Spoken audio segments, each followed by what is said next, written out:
Hey everyone, how's it going? Great to have you aboard this morning. If you're one of our students at Salt Lake Community College, we're halfway through the semester now, right? Isn't that something? Holy smokes. Great to have you aboard today. I want to give you a little bit of a setting for today's conversation. Of course, I call this live stream series kind of a beyond the reading series, right? You have to do readings, you have to attend lectures and all that sort of stuff. And they do a good job in helping you understand the theory of the ideas that we talk about. And of course, we'll talk about theory today. But what I really like to do in this series is look at it in real world situations, real world application. So, for example, we talked about the Protestant work ethic, and then we asked, is panhandling a job? And we talked about what is value, what is worth, and then we talked about what will we earn in our careers. Well, today we're going to talk about laissez-faire. All right? It's a French word, right? It means leave be, leave it alone, let it be. Well, whether you've heard the term laissez-faire or not, laissez-faire is a big deal in politics and government theory and, corporations and so on and so forth today. So we're going to explore that because especially now in an election season, hell, the election's in like 3.5 weeks, something like that, right? The question of laissez-faire, as we're going to see, is front and center in how we deal with the economy and so forth. So we're going to talk about that today, which means we're going to come on over here and talk about survival of the richest. All right, so don't worry, we're going to get to good stuff. But what I first want to do is make sure that we understand the definition of laissez-faire. And then we're going to stop talking about laissez-faire and just really talk about regulation. Because laissez-faire is a policy or an attitude of letting things take their course without interference. Don't get in the way of it. Just let it be. Just let it do its thing. All right? The idea is that a government that follows a laissez-faire policy minimizes its involvement in the economy, allowing businesses and markets to operate freely with little regulation or control. Okay, there's the blah, blah, blah explanation of what laissez-faire is. But let's put it in terms that are real to you and myself. The idea is, how much should, say, a government, we're going to talk about other institutions, but let's just say a government for a moment. How much should a government regulate? Now, it's really tempting to say, oh, well, the right, the conservatives in the United States tend to be less amenable to regulation. They want less regulation, whereas the progressives on the left here in the United States are more pro-regulation. I reject that thesis. The simple fact of the matter is, I posit to you, that everybody loves regulation and everybody hates regulation. It's only a question of what we're trying to regulate. The truth is, and this is my hot take, we love to subjugate one another. We love to try to control the way that others act and behave and feel and so forth.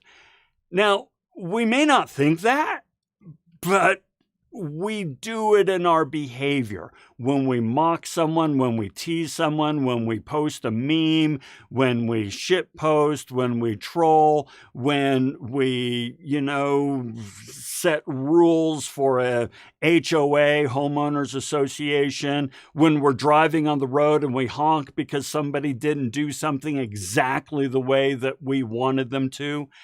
We kind of like to regulate how others live their lives. And so it's not a question of, are you pro-regulation or anti-regulation? It's a question of, what values do you esteem and therefore want to perpetuate in society? Conservatives want to perpetuate, encourage a certain set of values and behaviors, and liberals want to perpetuate, encourage a certain set of values and behaviors. And so we are always going to try to establish regulations to encourage people to adopt those behaviors we want them to adopt. It's just the way we tick. I do it, you do it, we all do it. There's my hot take. Okay. So let's look at it in terms of an economy and how governments work in the economy. The idea is that the natural forces of supply and demand, along with competition, will regulate the market more efficiently than any centralized authority ever could hope to. So in other words, a government shouldn't try to regulate the market. Don't encourage one market or discourage another market. Let the market decide. Let you and I decide. We are going to buy services and products from companies that support what we value. And so we will vote with our dollars, as we've talked about before. Okay? This is the idea. Now, what I want to do for a moment is I want to celebrate laissez-faire. I want to offer some examples of where I really like laissez-faire. Don't worry, we're going to show some awful examples too, but we're going to start with the yay laissez-faire. Areas where there is little regulation, and I think it's a good thing that there's relatively little regulation. Let's take academic freedom for a moment. I'm a professor at Salt Lake Community College. Many of you are in my courses, or you might be in a course with Penny Bivens or someone else, okay? So as a professor, I have what's called academic freedom. All right, well, what's academic freedom? Well, here's a quote from the policy from Salt Lake Community College around what is academic freedom. A faculty member, c'est moi ici maintenant. A faculty member has the right to full freedom in the classroom to discuss subject matter related to the course. Faculty may present any controversial material relevant to their courses. So I can totally, according to academic freedom, I can go ahead and make the posit. I can make the assertion that conservatives and liberals both love to regulate and they both hate regulation, so long as it's a regulation that supports them or a regulation that they're trying to take down because it doesn't support them. That's a controversial statement. But I'm allowed to say that because I have academic freedom, and right now we are talking about laissez-faire. So it's directly related. Furthermore, it should also be noted right now, guys, I'm not officially acting as a professor of Salt Lake Community College. This live stream right now, this is not a college live stream. This is a Nutshell Brainery live stream. This has nothing to do with Slick. Now, you're attending because I offered you extra credit or somebody else did, or maybe you have a passive interest in this and so on and so forth. So this may feel like a Salt Lake Community College live stream, but it's not. This is all nutshell brainery. I just do it because I love it. But the policy of academic freedom still gets out of my way when I'm doing something outside of the classroom.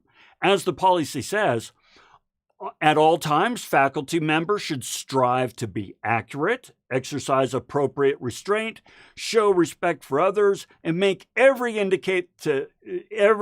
effort to indicate that they do not speak for the college. Okay, so what's this saying?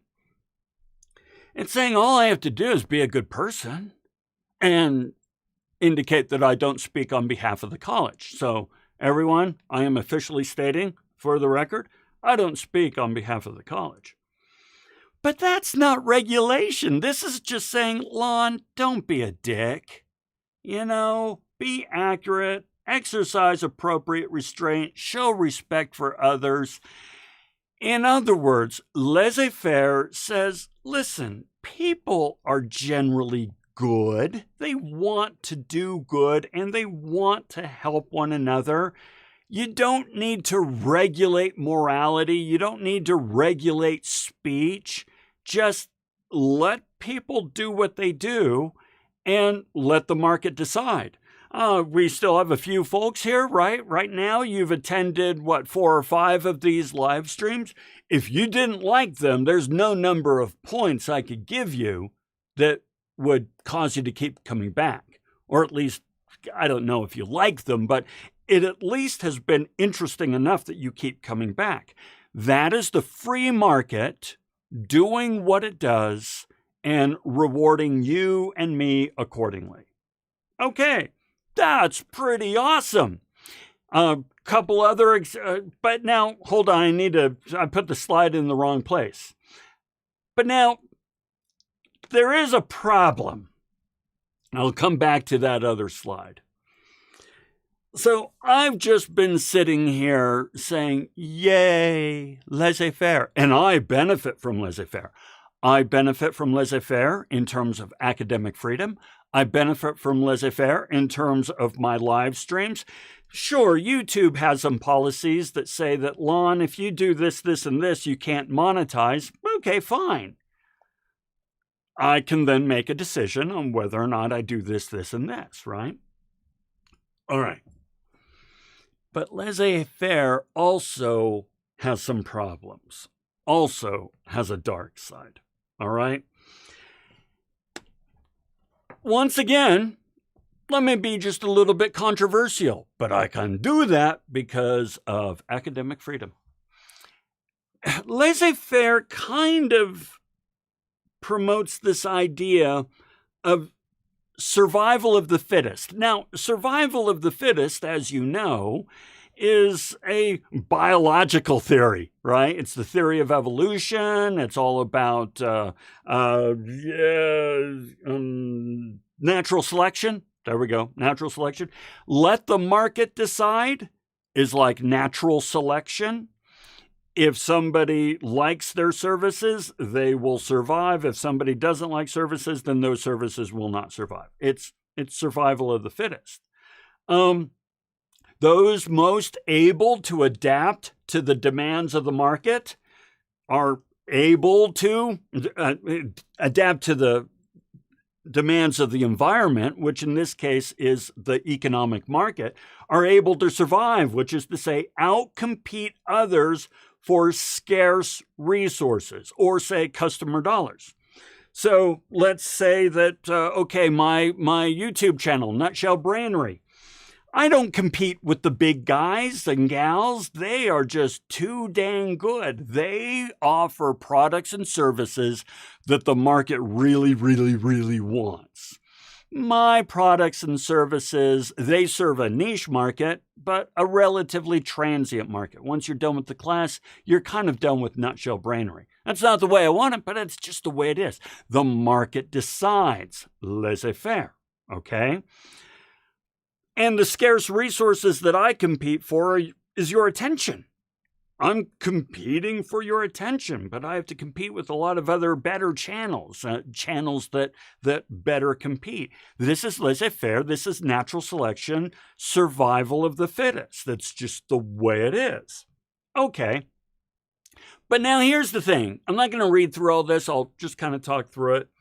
Let's talk about this in terms of an economy, especially a manufacturing economy.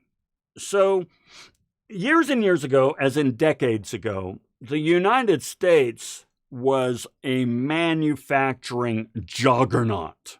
We could produce like nobody else. We were the thing. We were the goat, okay? But then China came along. We won't do a whole history lesson, but it was, China came along and they slowly outproduced us. And actually, it wasn't even that slow. We actually encouraged them to outproduce us. We encouraged them to outproduce us because economists and policymakers kind of got something in their head. And that thing they got in their head was that, we don't want to make the lame little commodities. We don't want to make coat hangers and nuts and bolts and rivets and, sanding belts, all the commodity stuff. That stuff is low tech, low profit margin, low skill.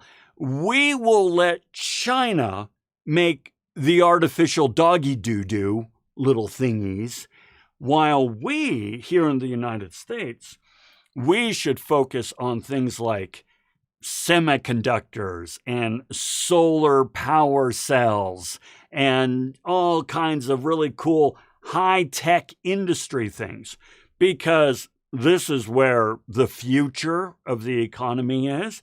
This is where the high-paying jobs are. This is where the high-skilled jobs are, okay? Well, now, in full disclosure, I bought this argument hook, line, and sinker until very, very, very recently. And the reason I started to question it really came down to the question of survival of the fittest. Now, I'm going to offer something here on the next slide. This bell curve, standard deviation bell curve, this is a standard deviation bell curve that shows IQ, average intelligence, right? Intelligence quotient, whatever that thing stands for. But we could use this same bell curve for things like hard work, creativity, dexterity, soft skills, collaboration, you name it, all right? Here's the thing. I used to work for a semiconductor company. Let me tell you something. Making semiconductors is tough. You gotta be really, really, really smart. Smarter than I am. The folks that I supported in my little HR role were... they were on this far end of the bell curve. They were 115 to 145 genius level, right? Whereas I'm somewhere in the middle. You're somewhere in the middle. The vast majority of humanity is somewhere in the middle. I'm fine with that. But now, guys, check this out. There are some people who are not somewhere in the middle and not in the genius realm over on the far right. There are some people in the left, and they're looking at a IQ level of 70 to 85, all right? They're not going to make chips. They're not going to make chips, but they are worthy of dignity and respect and good paying jobs by which they can raise families, live a thriving life, and kick butt and take names in their own sphere of what interests them, okay? But a laissez-faire economy doesn't think that way. A laissez-faire economy says, you know what? You either need to keep up, or if you can't survive in this environment, then you're going to What happens in natural selection? Sometimes some species are deselected. So what does a government or a policymaker say when we start laying off and closing, coat hanger factories? Well, we ought to retrain these people to make semiconductors. First of all, this presumes an interest in semiconductors. This presumes that there are semiconductor jobs in their area. And this presumes that they have, the intellectual capacity, which I don't have, to design semiconductors. But the economy doesn't think like that. The economy says, well, you either need to retrain or, I don't know, but we're sure not going to hand anything out to you. Same thing. Let's take this picture for a moment. Let's say that you really, really, really like to make tie-dye shirts. You love to make tie-dye shirts. Or let's say that you like to do art of tie-dye shirts. Well, first of all, you don't need tie-dye shirts anymore. China will make them for you. But I really want to make them. No. China makes them for you. And furthermore, you don't even need them for a picture. This is an AI-created picture. I just did this through whatever, some AI program, DALL-E, okay? So this is telling a whole bunch of people who like to make tie-dye shirts, who like to do photography, who like to do other creative things and so forth, that, well, there may not be a place for you in the future economy. If you're a writer, a technical writer, there's probably not a place for you in the future economy because AI is going to take over this stuff.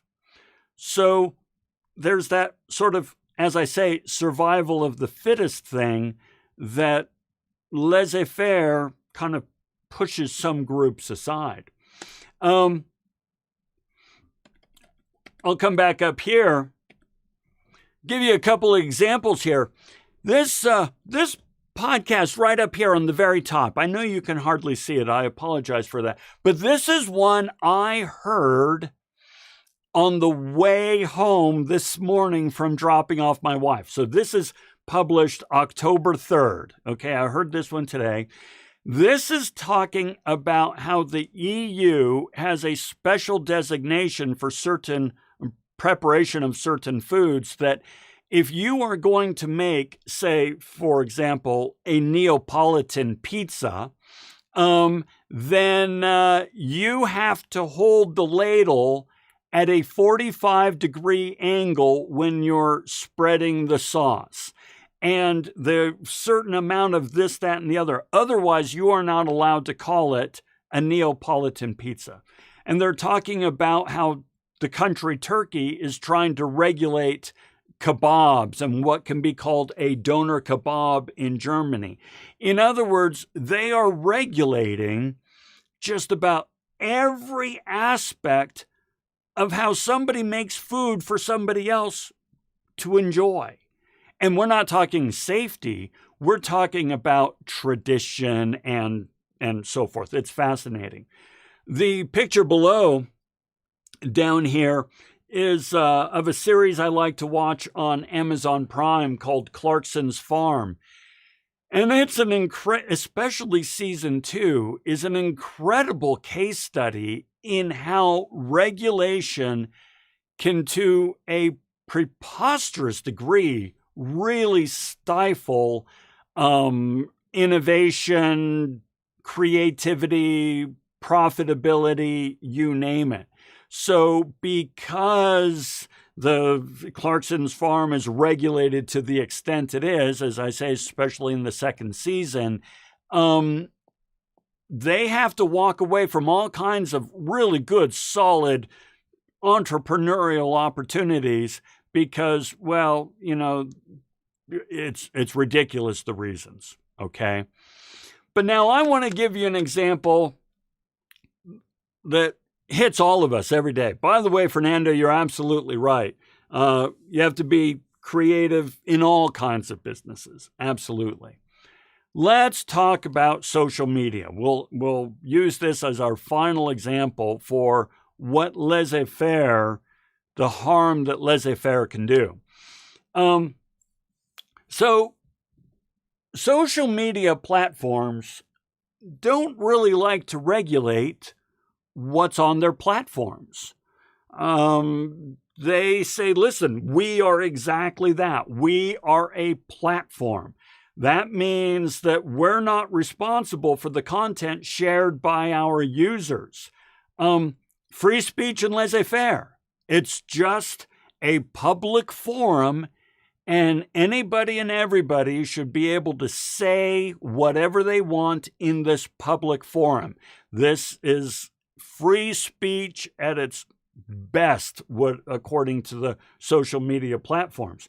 And let the market decide whether or not somebody's speech should be elevated or pushed aside. That's what free speech should encourage. So this is the position of the social media platforms. And the U.S. government really bought into this. At the beginning, when social media was first coming along, I'm old enough to remember this, there was all this talk about don't regulate it, let it go unfettered, because this is such an exciting moment that if we try to regulate anything, we might inadvertently stifle innovation that can cure cancer and do amazing things. And we'll talk about the disaster that came about. They're having this conversation right now around artificial intelligence. And there's a lot of people, a lot of policymakers saying, whoa, we made the mistake of not regulating social media, and look what happened. Artificial intelligence has far more ability to impact our lives. We need to really think about this. But then once again, would you end up stifling innovation? So let's talk about social media. So algorithms are designed to boost user engagement, and posts that provoke an intense emotional reaction are more likely to receive comments, shares, and other interactions. Now, this is a live stream about laissez-faire. I'm not going to get a lot of comments, likes, and interactions and so forth. It's the posts and videos that kind of go for rage bait that really get our attention. And what they kind of look at are 4 different vectors. They're looking at prestige, in-group, moral, and emotional, or they call it prime. They really wanted the R in there so that they could call it prime instead of PIME. So they figure PR, prestigious, right? So what do we mean by this? Well, it means that the algorithms and people, human beings, really like to be associated with people of prestige. This is a really normal thing, by the way. We'll talk about it more in a future live stream.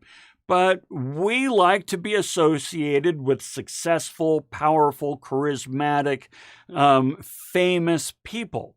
And so any post or information or what have you, any media put out there by somebody who is prestigious is going to get a lot of attention. So Taylor Swift is going to get more clicks than Lon Schiffbauer.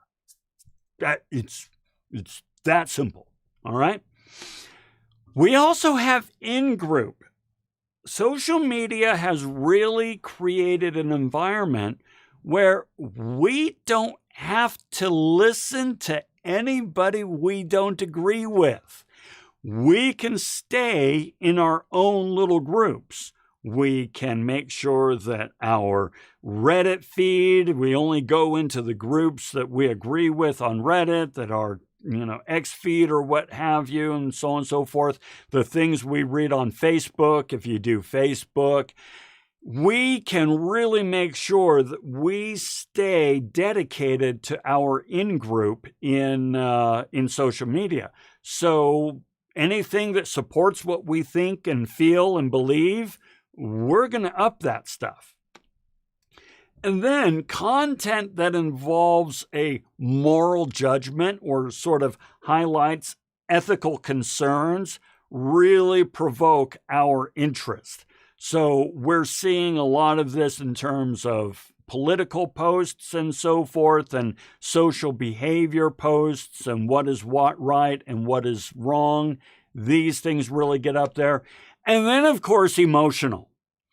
We respond to emotional stimuli, and we perpetuate this. So emotionally charged content, whether it incites anger, fear, or empathy, tends to go viral because we are hardwired to connect with our fellow human beings on emotional levels. And so what all of this has done is the algorithms say, well, people really like stuff from prestigious people that support their in-group and make a moral statement and are emotionally charged. So everything that the algorithm promotes is this prime stuff. And as a result, well, you know the result. I mean, obviously I'm on YouTube, so I have some, toe in the water when it comes to social media, but I don't think there's a whole lot of debate around, is it possible that social media may have negative consequences? I think we know the answer to this, and it's because of laissez-faire, all right? So, in closing, we did it. I always shoot for the half hour, and we've done it. Laissez-faire is the quintessential two-edged sword, double-edged sword. It's wonderful, fantastic, amazing, and tremendous. I love it. I benefit from laissez-faire. I benefit from laissez-faire to a tremendous extent.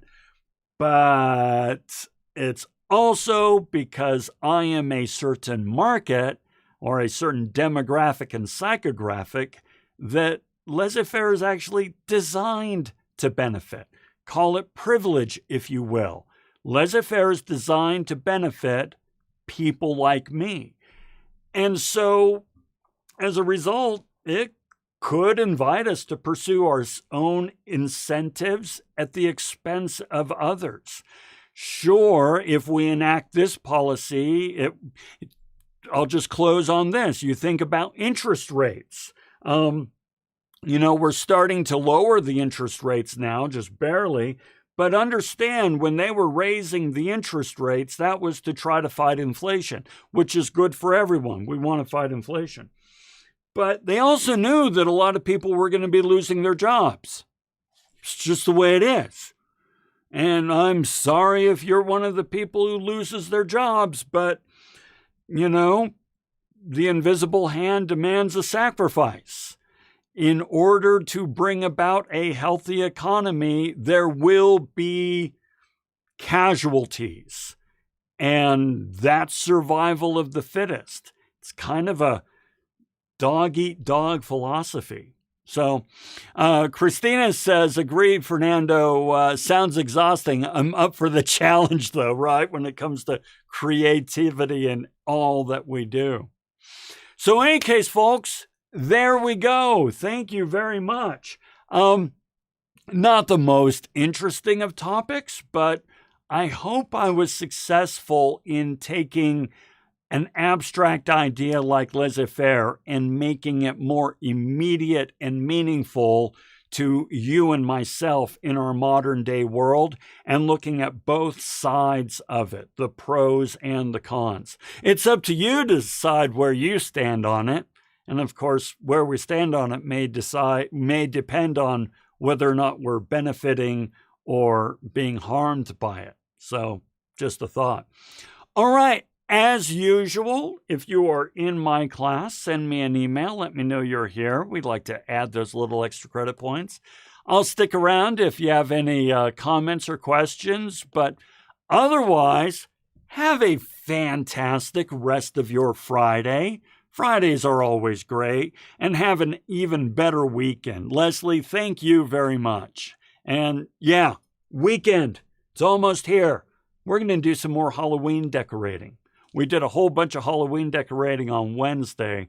We're going to do more this weekend, so we're pretty excited. I'll have to take pictures because I'm going to include it in a future discussion. Christina, thank you very much. Love your support. Appreciate it. Daniela, you too. Have a good one. We'll see you, Penna. Hey, Trista, thank you very much. Fernando, great to hear from you again. We'll see you, Karen.